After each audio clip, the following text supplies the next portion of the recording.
Hello दोस्तों, मैं दिग्विजय सिंह आपका अपने YouTube channel Digvijay commerce classes पर स्वागत करता हूं। हम कॉरपोरेट अकाउंटिंग और 12th की अकाउंटिंग दोनों के सबसे महत्वपूर्ण लेसन इशू ऑफ शेयर पे थे और इशू ऑफ शेयर में मैंने आपको इशू ऑफ शेयर से रिलेटेड अंश के प्रकार बता दिया है। अंश के प्रकार जानने के बाद आप अंश निर्गमन प्रक्रिया पढ़ चुके हैं, शेयर इशू प्रोसेस, और शेयर इशू प्रोसेस के बाद हम स्वेट इक्विटी शेयर भी जान चुके हैं और अब हम जर्नल एंट्री पे पहुंचे हैं। मैंने अंश निर्गमन के 3 प्रकार बताए थे कि जब कभी कंपनी अंश का निर्गमन करती है तो अंश का निर्गमन 3 तरीके से हो सकता है: issued at par, issued at premium, issued at discount. Issued at par में मैंने ये बताया था कि जब कभी कंपनी अपने अंश को उसके अंकित मूल्य पर ही निर्गमित करे, मतलब इश्यूड एट फेस वैल्यू, जितना उसकी फेस वैल्यू है, मतलब जो उस शेयर पर लिखी हुई वैल्यू है कि ये शेयर इतने रुपए का है, उस शेयर को उतने रुपए पर ही इश्यूड किया जाए, उसे इश्यूड एट पार बोलेंगे। और अगर कभी कंपनी अपने शेयर को जितने की उसकी वैल्यू है उससे अधिक पर इशूड करती है तो उसे इशूड एट प्रीमियम बोलेंगे। और अगर कभी कंपनी अपने शेयर को उसकी फेस वैल्यू से कम पर इशूड करती है तो उसे इशूड एट डिस्काउंट कहता है। मैंने कुछ रूल्स एंड रेगुलेशन बताए थे कि इशूड एट डिस्काउंट हाल फिलहाल जनरली नहीं होगा, लेकिन हो सकता है, और मैंने वो परिस्थितियां भी आपको गिनाई हैं कि कब अंशों का निर्गमन कटौती पर किया जा सकता है। अब उसी क्रम में हम आगे बढ़े थे जर्नल एंट्री पर। हम आपको जर्नल एंट्री समझा रहे थे और मैंने इश्यूड एट पार की जर्नल एंट्री आपको समझाई थी। इश्यूड एट पार मैंने सिचुएशन बताई थी कि जितनी चीज़ें होंगी, आप देख रहे होंगे यहाँ नरेशन नहीं लिखा मैंने, क्योंकि मेरे पास बोर्ड्स की कुछ लिमिटेशन है, इसलिए मैंने नरेशन नहीं लिखा। और वैसे भी एग्ज़ाम पर्पज़ के लिए नरेशन लिखना उतना कंपलसरी नहीं रहा है। आप नरेशन नहीं लिखते हैं चलेगा, लेकिन लिख दीजिएगा, बहुत सुंदर होगा। तो मैंने कल नरेशन बता दिया था, नरेशन वही होंगे। यहाँ चलते हैं। तो जब कभी भी कंपनी अंश का निर्गमन करे और सम मूल्य पर करे तो अंश निर्गमन प्रक्रिया से ही अंशों के निर्गमन पर की जाने वाली प्रविष्टियां निकल के आती हैं। मैंने कहा था जब कभी कंपनी अंश का निर्गमन करती है, सबसे पहले कंपनी प्रोस्पेक्टस जारी करती है। उस प्रोस्पेक्टस में कंपनी अपने बारे में बताएगी कि हम कब बने हैं, कहाँ बने हैं, क्या उद्देश्य है वगैरह। अगर ये चीज़ें हमने जान ली थी तो प्रोस्पेक्टस के अंतिम पन्नों में ही एप्लीकेशन फॉर्म होगा और वो एप्लीकेशन फॉर्म भर के जमा कर देंगे। जब वो एप्लीकेशन फॉर्म भर के फिलअप कर दिया जाएगा तो एप्लीकेशन मनी के साथ, तब वहीं से कंपनी और वो अननोन कैरेक्टर जिसे हम जनता कहेंगे, पीपुल कहेंगे, दोनों के बीच में ट्रांजैक्शन शुरू होंगे। तो सबसे पहले उस व्यक्ति ने एप्लीकेशन मनी कंपनी के खाते में जमा की, एक एंट्री उसकी बनी, bank account debit to share application account. फिर उसके बाद वो जो कंपनी को शेयर एप्लीकेशन मिला, वो शेयर एप्लीकेशन कंपनी के लिए इनकम था इसलिए क्रेडिट हुआ, और कंपनी के बैंक अकाउंट में पैसा आया इसलिए डेबिट हुआ। तो bank account debit to share application account, being share application money received. यही share application money share capital में ट्रांसफ़र कर दी गई। तो जब शेयर एप्लीकेशन मनी कैपिटल में ट्रांसफ़र की गई तो शेयर एप्लीकेशन चूंकि यहाँ क्रेडिट हो चुका है इसलिए क्या होगा, डेबिट होगा। तो share application account debit to share capital account. ध्यान रहे, शेयर कैपिटल हमेशा क्रेडिट होगी। क्यों? क्योंकि ये कंपनी की लायबिलिटी होती है, कंपनी इसे वापस करेगी, और हमेशा आपने पढ़ा होगा सारी एसेट्स डेबिट होती हैं और सारी लायबिलिटीज़ क्रेडिट होती हैं। हालांकि हम ये बता चुके हैं, आप इन्हें याद कर चुके होंगे, और बिना याद किए सॉरी टू से आप एक भी क्वेश्चन नहीं हल कर पाइएगा, नॉट ए सिंगल डिजिट। तो ज़रूर याद करिए।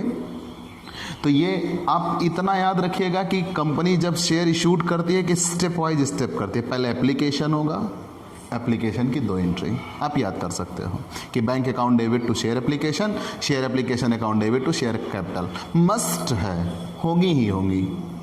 तो मतलब ये कि हमें याद करना ही होगा। एप्लीकेशन के टाइम। अलॉटमेंट के टाइम फिर 2 एंट्री। अलॉटमेंट क्या था, मैंने बताया था कि जब कभी कंपनी शेयर इशूड करना होता है तो शेयर इशूड करने के लिए जब एप्लीकेशन मनी पा लिया तो बहुत सारे लोगों से पा लिया, तो उन सबको एक साथ कंपनी बुलाएगी कि आइए आप अपने शेयर ले जाइए, और एक कुछ पैसे भी तय करेगी कि आप इतने रुपए लेकर आइए तब हम आपको शेयर देंगे, बांटेंगे। वो अलॉटमेंट कहलाता है। तो उस समय अलॉटमेंट पहले ड्यू होगा फिर रिसीव्ड होगा।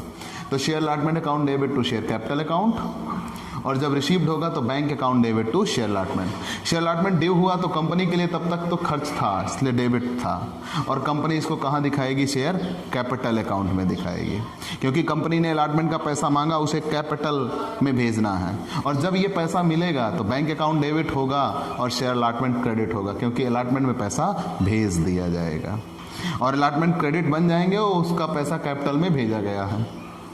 ये चीज़ें आपने जान ली हैं। फिर सेम वैसे ही फर्स्ट कॉल ड्यू होगी, share first call account debit to share capital account. फिर शेयर फर्स्ट कॉल का जब पैसा मिल जाएगा तो bank account debit to share first call.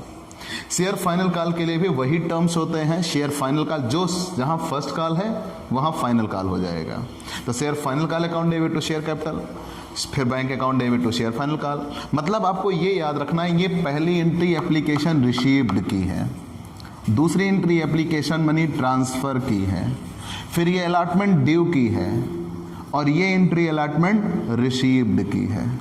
ये फर्स्ट कॉल मनी ड्यू की है, फर्स्ट कॉल मनी रिसीव्ड की है, और ये फाइनल कॉल मनी ड्यू की है, और ये फाइनल कॉल मनी रिसीव्ड की है।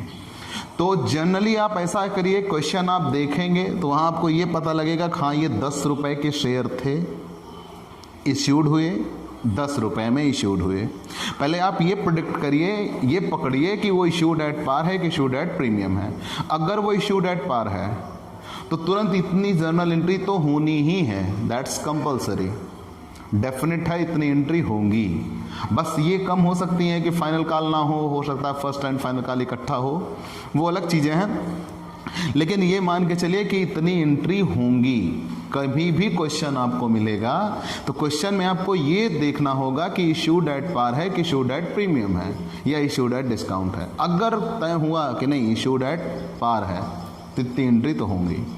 मान लो क्वेश्चन में ये निकल के नहीं इशूड एट प्रीमियम है, मतलब issued at par, issued at premium, issued at discount. मैंने कल 3 चीज़ें बताई थी, issued at par, issued at premium और issued at discount. Issued at par पे मैंने बताया था जब कभी भी आप इशूड एट पार करेंगे तो इसका मतलब होता है अगर 100 रुपये फेस वैल्यू है तो 100 रुपये पर ही दिया जाए, 10 रुपये फेस वैल्यू है तो 10 रुपये पर दिया जाए, मतलब कंपनी अपने शेयर को उसके फेस वैल्यू पर ही इशूड करे। Issued at premium more than face value, जितनी उसकी फेस वैल्यू है उससे ज़्यादा पर इशूड करती है उसे इशूड एट प्रीमियम कहते हैं। इशूड एट डिस्काउंट मतलब जितनी उसकी फेस वैल्यू है उससे कम पर इशूड करती है। लेकिन अब अकाउंटिंग ट्रांजैक्शंस क्या होंगे, हमने इशूड एट पार जान लिया, इशूड एट प्रीमियम जान लिया, इशूड एट डिस्काउंट जान लिया, लेकिन जनरली अकाउंटिंग ट्रांजैक्शन क्या होंगे, अकाउंटिंग ट्रीटमेंट क्या होगा, हमें वो सीखना है। तो इशूड एट पार में कोई एक्स्ट्रा नहीं होता, लेकिन सपोज करें इशूड एट प्रीमियम है और क्वेश्चन में ये कहा है कि एक कंपनी अपने शेयर को इशूड कर रही है 100 रुपये वाले शेयर को, और कितने रुपए में इशूड कर दे रही है, 105 रुपये में।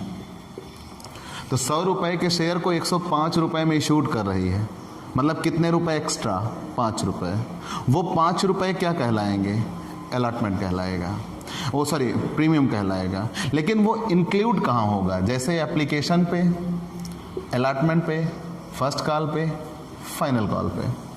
तो उसने एप्लीकेशन पे कहा है 30 रुपये, अलॉटमेंट पे कहा है 20 रुपये, फर्स्ट कॉल पे कहा है 35 रुपये और फाइनल कॉल पे कहा है 20 रुपये। तो ऐसा दिया हुआ है, तो आप पहले काउंट करिए 30, 20, 50, 35, 85, 20, 105, मतलब शेयर था कितने रुपए का, 100 रुपये का, लेकिन इश्यूड कितने रुपए में किया गया, 105। कंपनी ये कह रही है कि हम अपने 100 रुपये के शेयर आपको दे रहे हैं, आपसे इस क्रम में पैसे लेंगे, एप्लीकेशन पर 30 रुपये लेंगे, अलॉटमेंट पर 20 रुपये लेंगे, फर्स्ट कॉल पर 35 रुपये लेंगे और फाइनल कॉल पर 20 रुपये लेंगे। तो आपने काउंट किया कि 100 रुपये तो उसकी फेस वैल्यू थी, लिखा हुआ है, लेकिन 100 रुपये फेस वैल्यू का सामान 105 रुपये में कंपनी दे रही है, मतलब 5 रुपये एक्स्ट्रा ले रही है। मैंने कहा था जो रेपुटेड ओनर्स कंपनियां होती हैं, जिनकी गुडविल ज़्यादा होती है, वो अपने अंशों की कीमत ज़्यादा लेती हैं।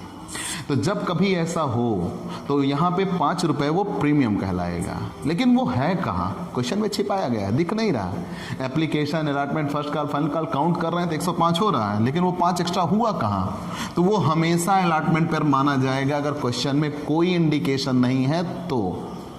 अगर स्पेशली क्वेश्चन में मेंशन है कि नहीं वो एप्लीकेशन के साथ है, नहीं वो फर्स्ट कॉल के साथ है, तो हम वहाँ मानेंगे। लेकिन अगर नहीं मेंशन है तो उसको हमेशा कहाँ माना जाएगा? अलॉटमेंट पर माना जाएगा। अब इस पैसे को हम तोड़ लेंगे, ये 20 रुपये नहीं हुआ, इसमें ये 20 तब पहुंचा जब 5 रुपये प्रीमियम जुड़ा है, अलग कर देते हैं। तो ये 20 नहीं है, ये 15 + 5 है। अब ये 15 + 5 की थ्योरी क्या है?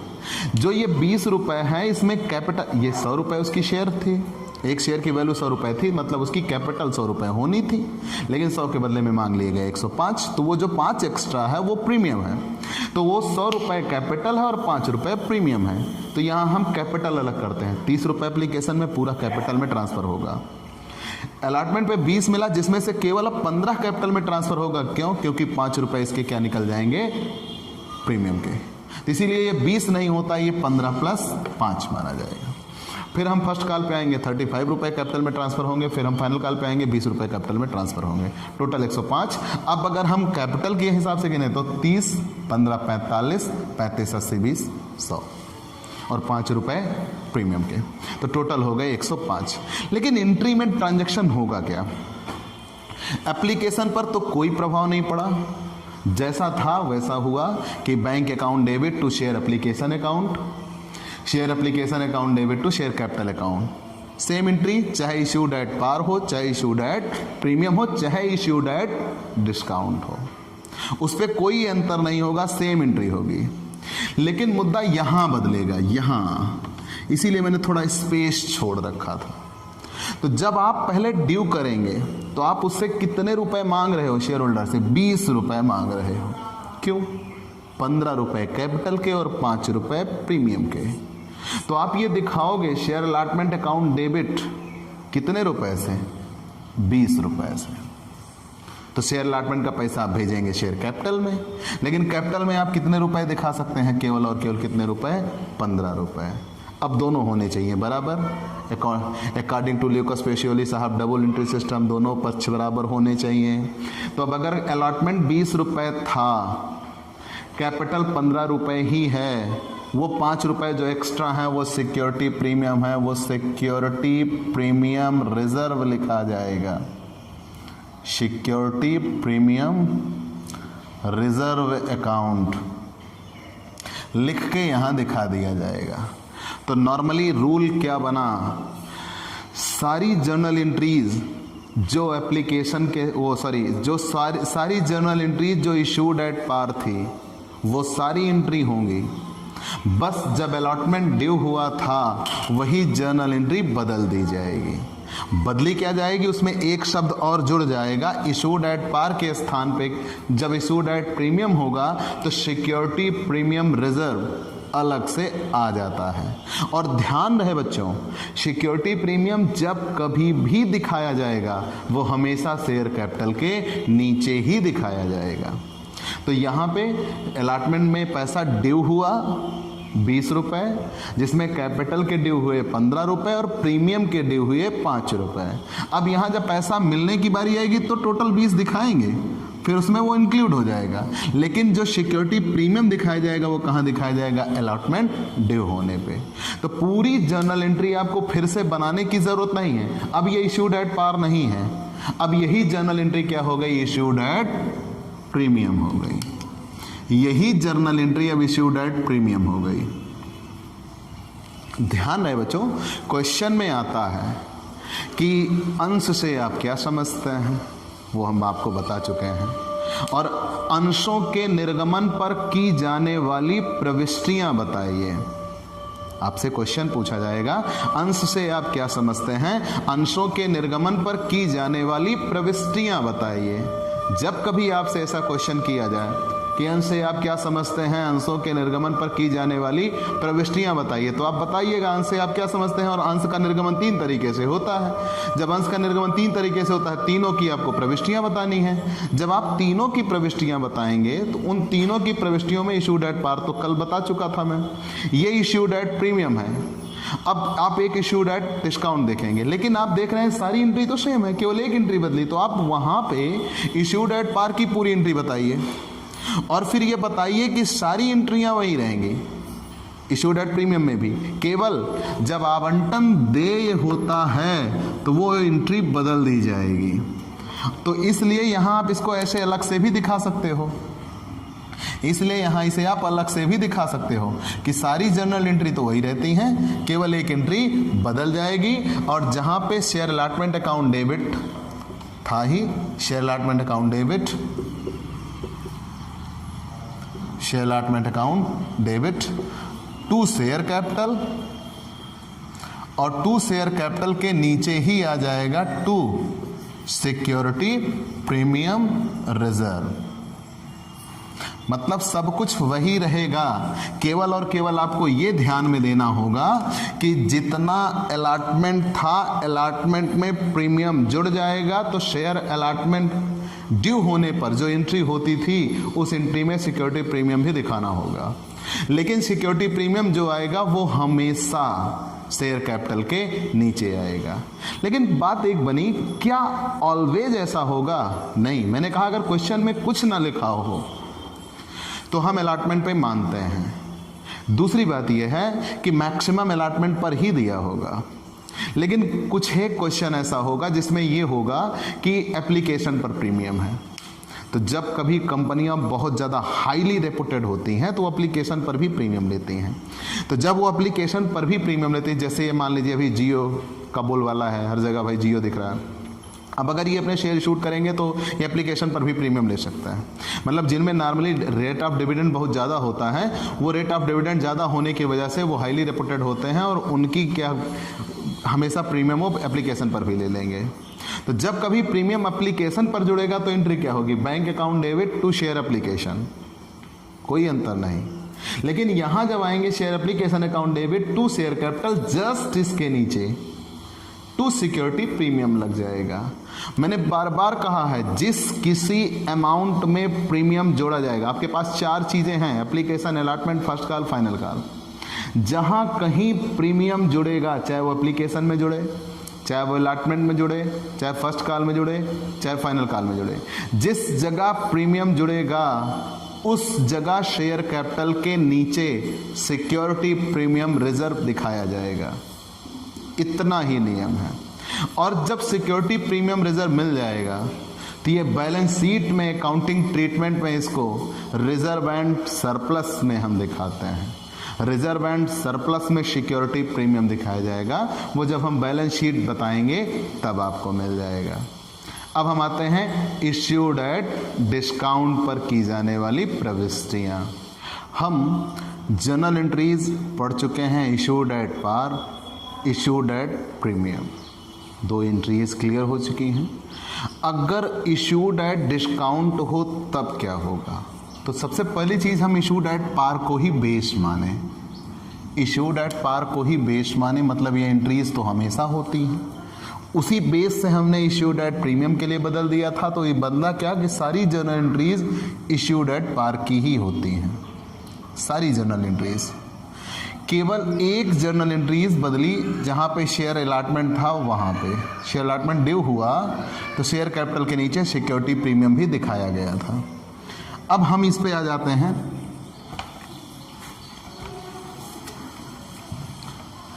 Journal entries issued at discount. जब इश्यूड एट डिस्काउंट की बात आई तो वहां पे ये होगा कि इश्यूड एट पार की सारी एंट्रियां तो होंगी, उस पर तो कोई दिक्कत नहीं है।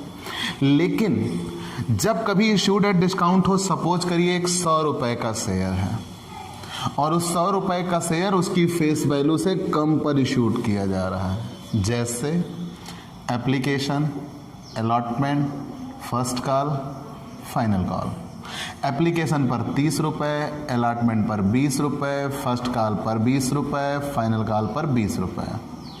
30, 20, 50, 20, 70, 20, 90, मतलब कितने रुपए कम हो चुके हैं? 10 रुपये।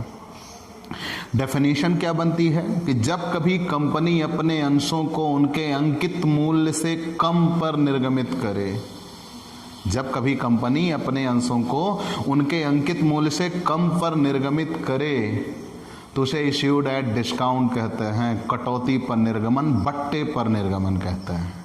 मान लिया। लेकिन यहाँ हमने मान लीजिए इसको और डिस्क्राइब करें डीपली तो कैसे होगा? 100 रुपये की उसकी फेस वैल्यू थी, हम ये मान के चल रहे हैं, और उस 100 रुपये फेस वैल्यू का शेयर कंपनी ने अपने शेयर होल्डर्स को कितने रुपए में प्रोवाइड करा दिया? 90 रुपये में। तो जब 90 रुपये में प्रोवाइड करा दिया तो वो 10 रुपये कंपनी छोड़ चुकी है। जब कभी कंपनी, कुछ ऐसी कंपनियां हों जिनको अविलंब पैसों की आवश्यकता हो या कुछ घाटे वगैरह भी उनको हुए हों, तो नॉर्मली वो क्या करते हैं? पैसा कमाने के लिए डिस्काउंट देते हैं कि जो कोई भी हमसे जुड़ना चाहे हमें वो शेयर हमसे ले ले, हमें वो थोड़े कम रुपए भी दे दे। और कंपनी की देयता कितने की होगी? सोचिए, मैं एक कंपनी हूँ, मैं आपको अपना 100 रुपये का शेयर दे रहा हूँ, लेकिन उसके बदले में आपसे केवल कितने रुपए ले रहा हूँ? 90। मतलब ठीक कुछ दिन आपको फ़ायदा कितने का हुआ? 10 रुपये का। आपको 100 रुपये की वस्तु मिल गई, लेकिन आपने उसके बदले में कितने रुपए पे किए? 90। इन फ्यूचर जब कंपनी लाइबल होगी तो कंपनी पूरे 100 रुपये के लिए लाइबल होगी, आपको पूरे 100 रुपये चुकाएगी। याद रहे? तो इश्यूड एट डिस्काउंट कहता है। लेकिन जनरली हमेशा इश्यूड एट डिस्काउंट कहाँ होता है? अलॉटमेंट पर होगा। तो ये 30 रुपये, 20, 50, 20, 70, 20, 90 हो रहे हैं, मतलब 10 माइनस हो चुका है। तो 10 माइनस हो चुका है तो 90 बचा। अब 10 यही अलॉटमेंट माइनस हुआ है, मतलब अगर ये 10 माइनस हुआ है तो ये 20 है।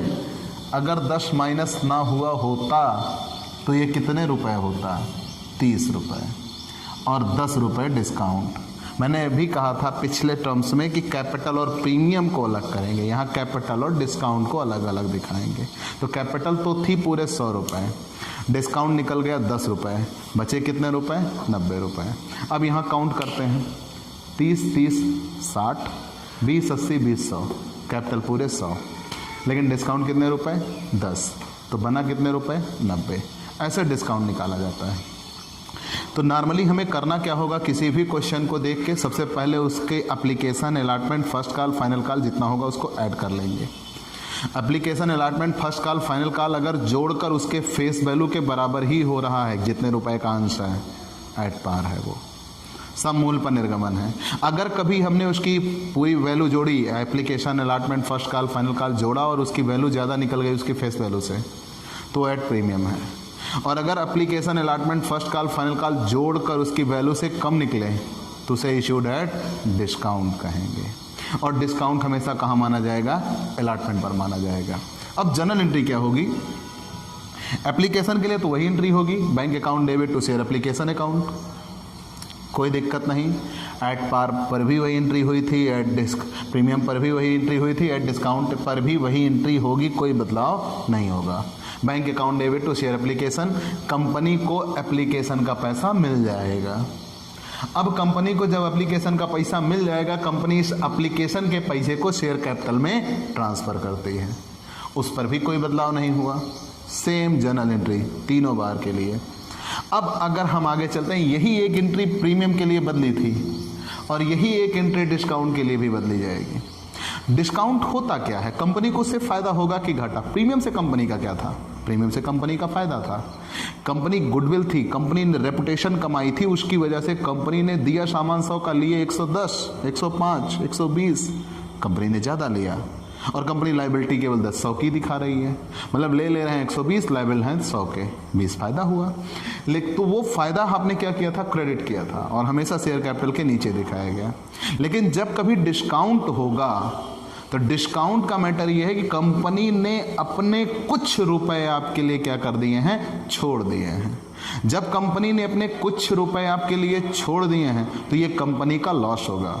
कंपनी को ये मिलना था लेकिन कंपनी को नहीं मिला, तो कंपनी यहाँ पे दिखाएगी डिस्काउंट डेबिट होता है, और आप पढ़ चुके हैं कि कंपनी को कोई लॉस होता है तो डेबिट होगा।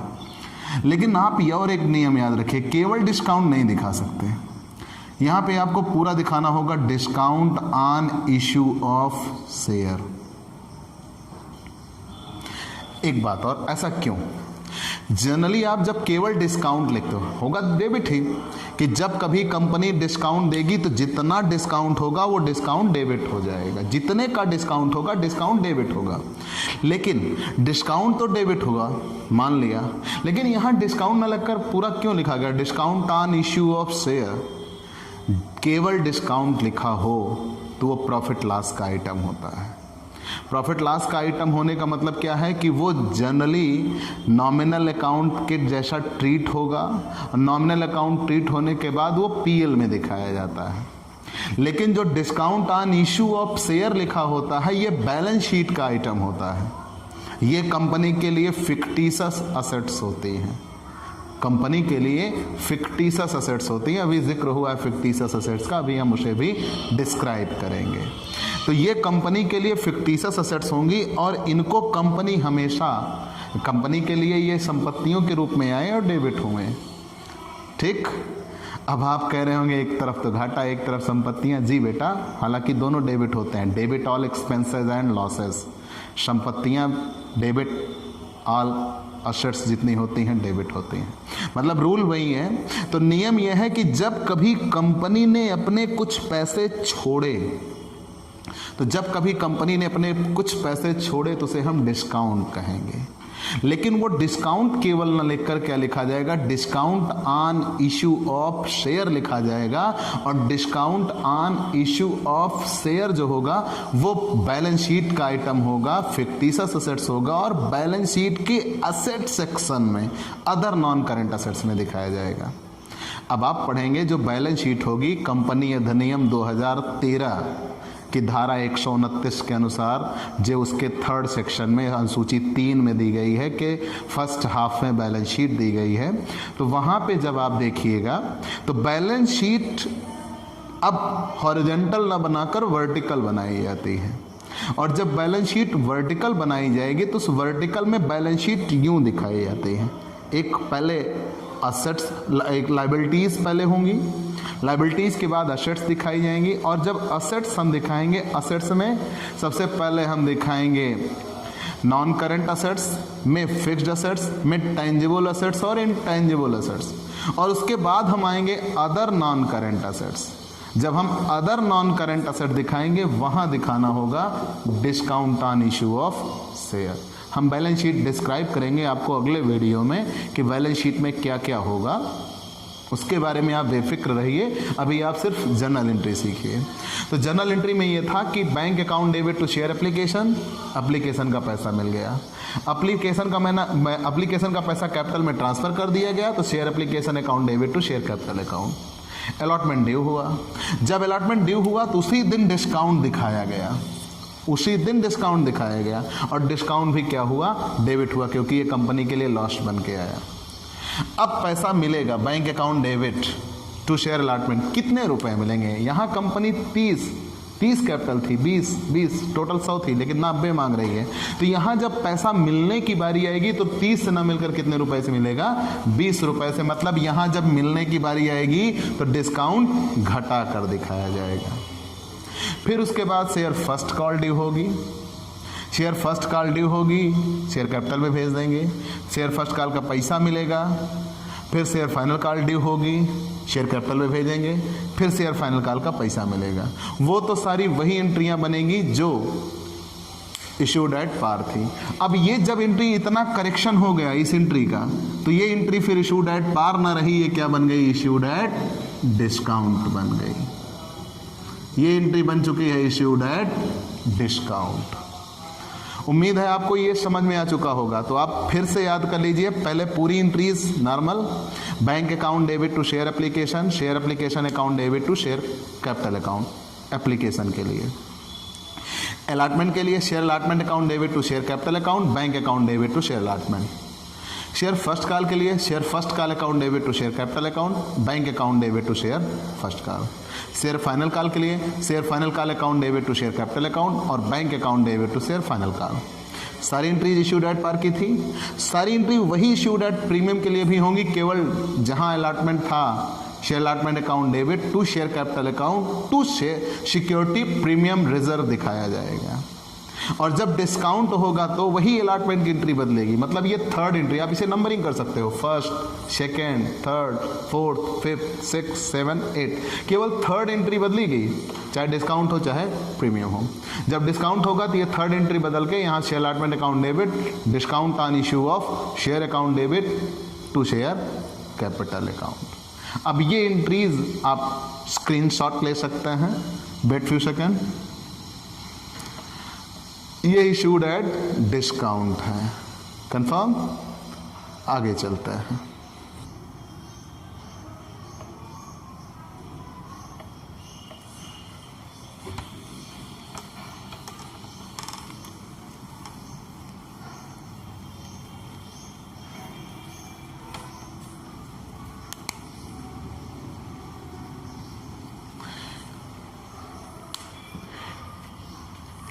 हेलो बेटा, हम इस पूरी बुक के हर पाठ की आत्मा बैलेंस शीट आपको बताने चल रहे हैं। बी केयरफुल और बहुत ध्यान से पढ़ना। सबसे इम्पोर्टेंट टॉपिक है बैलेंस शीट। बैलेंस शीट समझ लिया, समझो ये पूरी किताब आ गई एकदम। मतलब या तो क्वेश्चन बैलेंस शीट में दिया होगा और या तो क्वेश्चन सॉल्व करने के बाद बैलेंस शीट बनानी पड़ेगी। मतलब आप बैलेंस शीट से भाग नहीं सकते। और आगे चलकर इन फ्यूचर आप कहीं कोई जॉब करने के लिए जाओगे तो आपको बैलेंस शीट ही पूछी जानी है। तो बैलेंस शीट सबसे मस्ट है। अब हम बताना शुरू करते हैं। सपोज करिए ये इश्यूड एट पार की जर्नल एंट्री है। इतनी जर्नल एंट्री बनने के बाद बैलेंस शीट में वो क्या इफेक्ट डालेगी, पहले एक एक तरफ से आते हैं। इतनी जर्नल एंट्री बनने के बाद आप याद कर चुके हैं इश्यूड एट पार की जर्नल एंट्री, वो बैलेंस शीट में क्या इफेक्ट डालेगी। तो पहले आते हैं, पहले हॉरिजॉन्टल फॉर्म में बैलेंस शीट बनती थी, अब वर्टिकल फॉर्म में बैलेंस शीट बनती है। बैलेंस शीट आर्थिक चिट्ठा या जिसे तुलन पत्र भी कहा जाता है। आर्थिक चिट्ठा या जिसे तुलन पत्र भी कहा जाता है।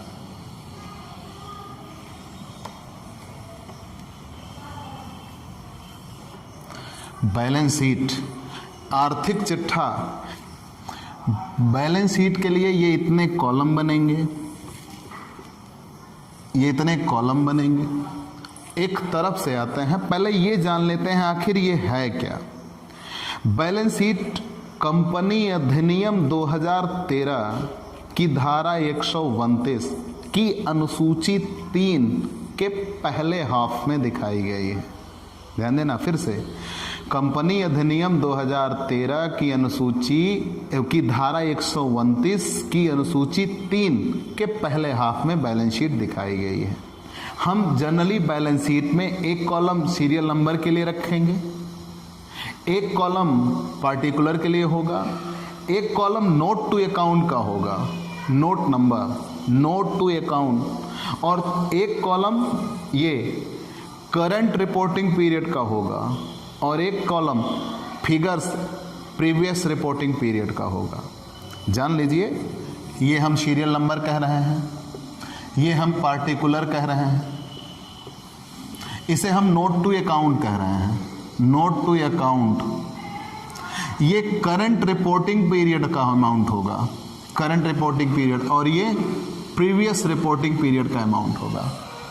मतलब एक करंट रिपोर्टिंग पीरियड होता है और एक क्या होगा, प्रीवियस रिपोर्टिंग पीरियड का अमाउंट होगा। फिर से जान लीजिए, एक column C balance sheet company अधिनियम 2013 की धारा 129 की अनुसूची 3 के पहले हाफ में दिखाई गई है। बैलेंस शीट को आर्थिक चिट्ठा या तुलन पत्र भी कहते हैं। और बैलेंस शीट से ही कंपनी की वास्तविक आर्थिक स्थिति का पता लगता है कि कंपनी के पास कितनी संपत्तियां हैं और कितने दायित्व हैं। चलिए मान लिया एक तरफ सीरियल नंबर 1, दूसरे कॉलम में पार्टिकुलर विवरण, तीसरे कॉलम में note to account. Note to account क्या होगा? ये एक नई चीज जोड़ी गई है। पहले जो बैलेंस शीट बनती थी वो डिस्क्रिप्टिव बनती थी, पूरा ब्यौरा बैलेंस शीट के अंदर होता था। अब ऐसा नहीं होगा। अब बैलेंस शीट के जितने मेन ट्रांजैक्शन होंगे वो बैलेंस शीट में दिखाए जाएंगे, मतलब उनका ग्रैंड टोटल दिखाया जाता है।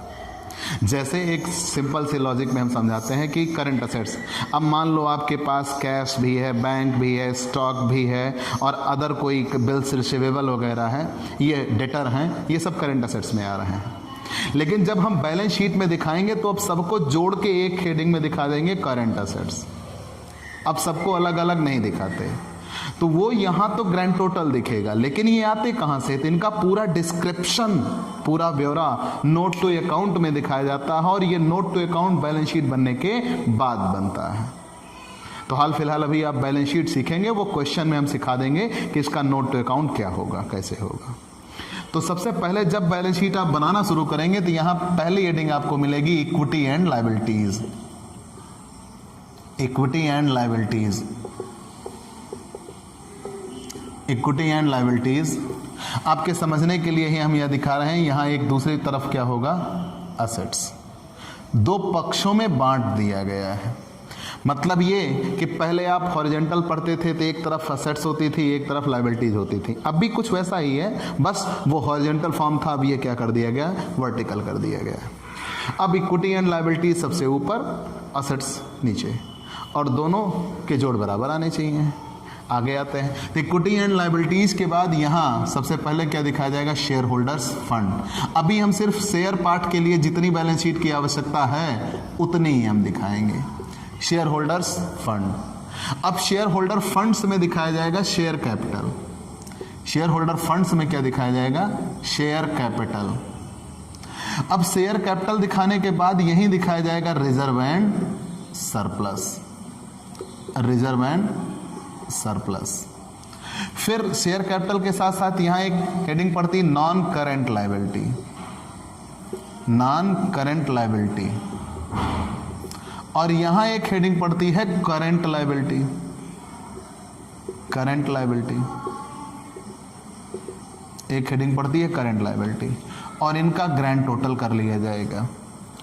असेट्स में नॉन करेंट असेट्स हेडिंग पड़ेगी, मैं डिस्क्राइब कर रहा हूं, आप टेंशन ना लें।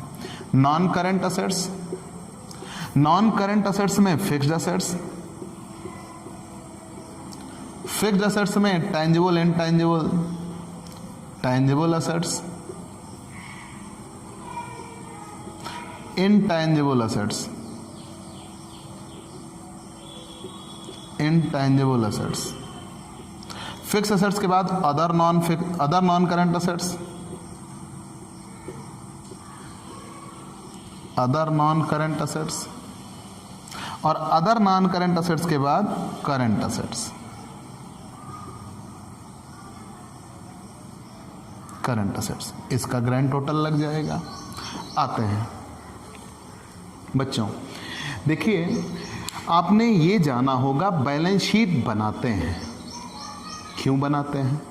जब कभी व्यवसाय वर्ष के अंत में अपनी आर्थिक स्थिति जानना चाहता है कि हमारे पास कितनी संपत्तियां हैं और कितने दायित्व हैं, तो वो बैलेंस शीट बनाता है। नाम से ही स्पष्ट है, बैलेंस, जो बचा हो, शेष हो, उससे ही बैलेंस शीट बनती है। तो वर्ष के अंत में जितने लेन देन बाकी रहते हैं, जितनी चीज़ें समाप्त नहीं हुई होती, वो सब बैलेंस शीट में दिखाई जाती हैं। ठीक, सारी संपत्तियां किन्हें कहेंगे? जिनको बेचकर कंपनी को कुछ मिल सके, वो संपत्ति होती है। दायित्व जिसके बदले में कंपनी को कुछ चुकाना पड़े। तो जब कभी हम बैलेंस शीट पे रहेंगे तो बैलेंस शीट में एक पक्ष होगा इक्विटी एंड लायबिलिटीज और दूसरा पक्ष होगा एसेट्स। इक्विटी एंड लायबिलिटीज में है क्षमता और दायित्व। क्षमता मालिक के पूंजी के लिए कहा गया और लायबिलिटीज कंपनी के जिम्मेदारियों के लिए कहा गया है। एसेट्स कंपनी की संपत्तियां, चाहे वो फिक्स्ड चाहे वो करंट के लिए कहा गया है। अब आइए एक तरफ चलते हैं। शेयर होल्डर्स फंड में share capital, share holders fund में शेयर कैपिटल सबसे पहले दिखाएंगे। तो बैलेंस शीट में हम share holders fund, share holders fund में शेयर कैपिटल कैसे, कौन, कितनी, यहां आते हैं।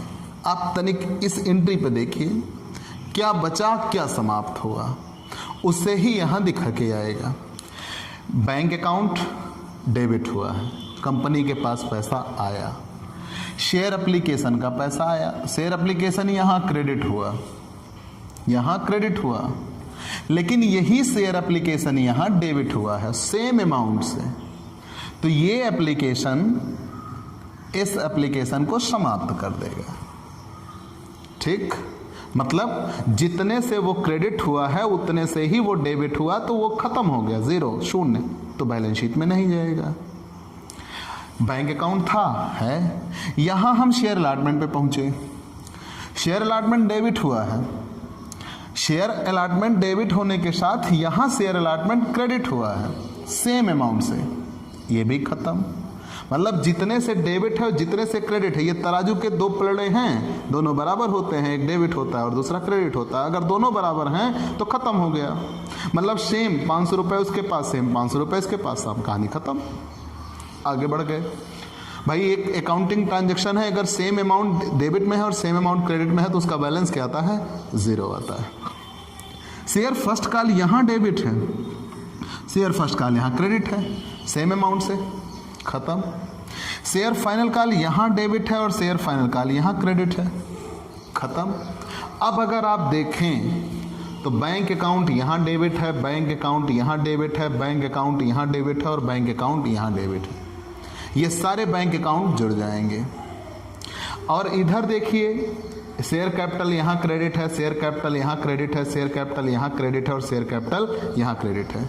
मतलब पूरी बैलेंस शीट में सब कुछ लेन देन खत्म हो गए, सिर्फ और सिर्फ बची कितनी चीजें, दो, एक तो शेयर कैपिटल और दूसरा बैंक अकाउंट। तो जितनी शेयर कैपिटल बची है वो जितनी क्रेडिट हुई है, ये शेयर कैपिटल, ये शेयर कैपिटल, ये शेयर कैपिटल और प्लस ये शेयर कैपिटल, चारों शेयर कैपिटल जोड़ के यहाँ दिखाए जाएंगे और उनका नोट टू अकाउंट यहाँ लिख दिया जाएगा, एक शेयर कैपिटल में दिखाया जाएगा। और एक बात, शेयर कैपिटल में यहाँ दिखाते कौन सी कैपिटल है, उस दिन जब मैंने आपको शेयर कैपिटल पढ़ाया था अंश पूंजी, तो बताया था अंश पूंजी 6 प्रकार मैंने गिनाए थे। Authorise capital, issued capital, subscribe capital, subscribe capital के बाद फिर कॉल्ड अप कैपिटल और पेड अप कैपिटल। तो यहाँ बैलेंस शीट में दिखाई जाती है पेड अप कैपिटल, मतलब called up capital minus calls in arrear बराबर पेड अप कैपिटल। ये आगे सीखेंगे आप, लेकिन बैलेंस शीट में दिखाई जाएगी कौन सी capital, always paid up capital दिखाई जाती है। इतना समझ में आ गया। अब बात आई रिजर्व एंड सरप्लस की, यहाँ नहीं है, लेकिन अगर किसी प्रश्न में सिक्योरिटी प्रीमियम होता तो वो यहाँ लिखा होता सिक्योरिटी प्रीमियम। अगर वो सिक्योरिटी प्रीमियम रिजर्व यहाँ होता तो वो भी बचा होता, फिर वो सिक्योरिटी प्रीमियम रिजर्व यहाँ दिखा दिया जाता और उसके लिए नोट अकाउंट लिख देते दो, वो बन जाता रिजर्व एंड सरप्लस में। ठीक, आगे बढ़ते हैं। नॉन करंट लायबिलिटी में जो कुछ भी डिवेंचर्स वगैरह होंगे, जैसे कंपनी ने डिवेंचर इशूड किया, उससे पैसे प्राप्त किए, तो वो नॉन करंट लायबिलिटी में दिखाया जाता है। और अगर करंट लायबिलिटी में हम आए तो बैंक, ओवरड्राफ्ट, ट्रेड क्रेडिटर्स वगैरह दिखाए जाएंगे। लेकिन हाल फिलहाल अभी चूंकि हम शेयर पार्ट में हैं, जब हम फाइनल अकाउंट में आएंगे तो और डिस्क्राइब करेंगे, तो ये चीज़ें आप याद रखिए, इतना मिलेगा, ये नहीं मिलेंगे। हम आगे बढ़ते हैं असेट्स में। असेट्स में non current assets, non current assets का मतलब यह है कि कंपनी की ये वे संपत्तियां हैं जो कंपनी के पास हैं और आगे आने वाले कई वर्षों तक कंपनी का साथ देंगी, आगे आने वाले कई वर्षों तक कंपनी का साथ देंगी, उन्हें नॉन करंट असेट्स कहते हैं। नॉन करंट असेट्स में फिक्स असेट्स आई, और फिक्स असेट्स को दो टुकड़ों में तोड़ देते हैं, टेंजिबल और इनटेंजिबल। टेंजिबल वो हैं जिनको देखा और छुआ जा सकता है, जिनको देखा और छुआ जा सकता है वो टेंजिबल होती हैं, जैसे मशीनें, मकान, ज़मीन, अब आप फर्नीचर वगैरह कह लीजिए, वो टेंजिबल में आते हैं। और इनटेंजिबल में गुडविल, ट्रेडमार्क, पेटेंट, ये सब किस में आ जाते हैं? इनटेंजिबल में आ जाते हैं। और दोनों दिखाए जाएंगे, फिक्स्ड में टेंजिबल भी दिखाया जाएगा, इनटेंजिबल भी दिखाया जाएगा। हाल फिलहाल यहाँ जल्दी नहीं मिलेंगे। हम आते हैं अदर नॉन करेंट असेट्स। बहुत ध्यान से पढ़ना। जब क्वेश्चन में डिस्काउंट होगा, मान लीजिए ये तो एट पार का मैंने लिखा है, अगर डिस्काउंट होगा तो डिस्काउंट यहाँ दिखाया जाएगा, यहाँ discount on issue of share debit होगा। अगर discount on issue of share debit होगा तो जब बैलेंस शीट बनेगी वो यहाँ दिखाया जाएगा अदर नॉन करंट असेट्स में, और यहाँ हम नोट टू अकाउंट डाल देंगे 3 और दिखाएंगे discount on issue of share. लेकिन ध्यान रहे बेटा, प्रीमियम और डिस्काउंट दोनों एक साथ नहीं होते, लेकिन मैं आपको समझा रहा हूं इसलिए जानते रहे। या तो क्वेश्चन में रिजर्व एंड सरप्लस होगा और या क्वेश्चन में डिस्काउंट होगा, लेकिन रिजर्व एंड सरप्लस में तो अन्य चीजें भी हो सकती हैं, सिक्योरिटी प्रीमियम फिर नहीं होगा। आगे बढ़ते हैं। Current assets. करंट असेट्स में ये दिखाया जाएगा बैंक अकाउंट डेबिट जो हुआ था, और ये चारों बैंक अकाउंट डेबिट यहाँ दिखा दिए जाएंगे जोड़ के, और इनका नोट टू अकाउंट क्या बन जाएगा? 4। और दोनों पक्ष जोड़ने के बाद जितना अमाउंट इक्विटी एंड लायबिलिटी का आएगा उतना ही अमाउंट करंट असेट्स का आएगा। ये तो बात थी बैलेंस शीट के लिए, लेकिन सिर्फ उतनी बैलेंस शीट जितनी हमें इशू ऑफ शेयर में चाहिए। आगे जैसे जैसे प्रश्नों में मिलती जाएगी हम आपको बताते जाएंगे। तो मेरे प्यारे दोस्तों, आप अपने इस YouTube channel Digvijay commerce classes के माध्यम से अपनी पढ़ाई सुचारू रूप से जारी रखिए। ज़्यादा से ज़्यादा सब्सक्राइब करिए और ज़्यादा से ज़्यादा लोगों से इसे शेयर करिए और अपनी पढ़ाई को एकदम बिंदास बनाइए। तब तक के लिए बाय बाय। और हाँ, बेल आइकन दबाना मत भूलना। तो प्लीज़ सब्सक्राइब।